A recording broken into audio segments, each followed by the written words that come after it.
आम्ही हे माळ्याचे मासे बनवत आहोत. हे बघा, हे मासे त्याला असं मध्ये इथे तोंडाजवळ असं सुरीने हे नोक काढायचं. नोक काढून झाल्यानंतर त्याच्यामधून ही अशी घाण निघते. हे नदीच्या पाण्यालाच फक्त असतात, खाऱ्या पाण्याला ते नसतात, हे गोड्या पाण्याला असतात. हे खूप टेस्टी असतात. टेस्टी घेऊन घेते. टाकले हळदी आणि ह्याच्यामध्ये टाकले मेथी. हे टाकलं तेल, तिखट आपल्या आवडीनुसार. खटाई थोडी टाकली. हे टाकलं मीठ. त्याच्यामध्ये सोडायचं. मेथी तडतडली ना,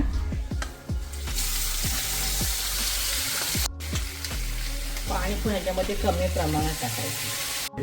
हे 10 मिनिटं गॅस लो ठेवायची. हे थोडं पाणी टाकून ठेवायचं.